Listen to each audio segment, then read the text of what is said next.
guys, welcome to one more video. Julie here.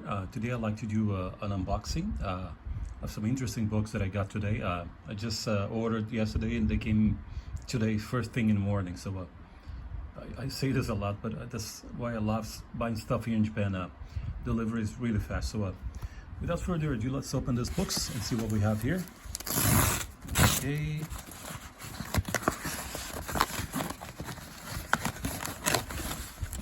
Cool. This is probably this is the old book. So I bought one news book. It says Omoro Soshi. I'm gonna explain what that is later. So the first book, which is Joe, which is a character for Up. So it's the first volume. And there's also I also got the second volume.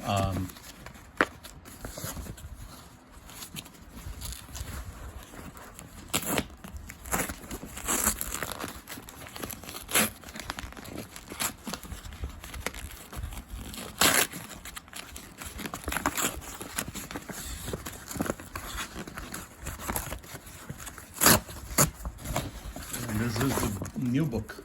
This came already with a cover. Wow, nice cover. So that means I won't have to buy a cover. Yeah. So this is the second book. Yeah. So yeah, Joe and yeah. So the first book and second book. This one came ready with a cover. Nice cover.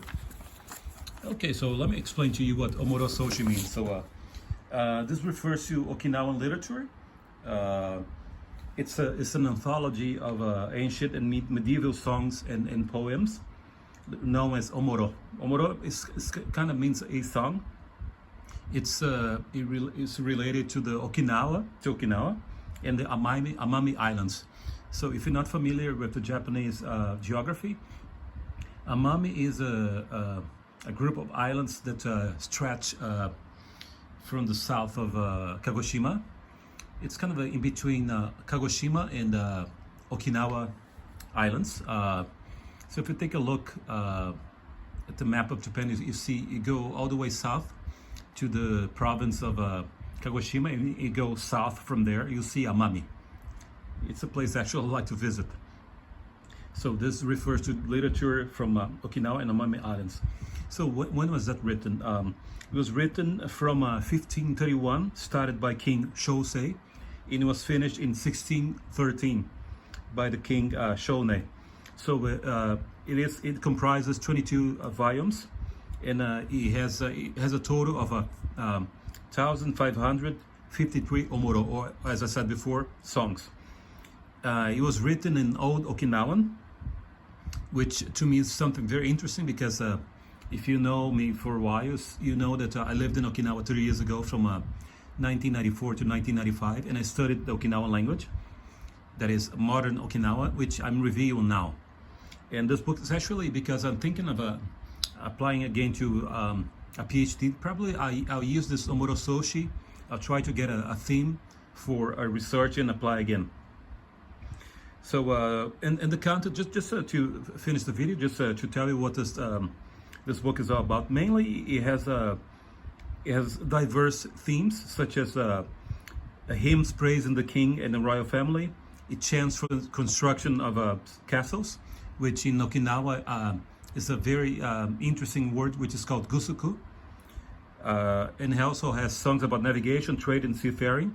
Especially if you look at the history of Okinawa, they had a long history of trade with neighboring countries. Also, he has creation myths and legends of gods. This is particularly interesting to me because when I lived in Okinawa, I read the oldest book written in Japan, which is called Kojiki. It's a record of old things. So I'd like to maybe do a comparison. So basically, that's it. So it's a very interesting book and the oldest one written in Okinawa, which I'd like to read, try to understand a little more, maybe find research themes. Okay, so that's it. Thanks for watching. If you like this video, don't forget to hit like. Also consider subscribing. Don't forget to share this content. Also, keep me a member of this channel and help me create more content.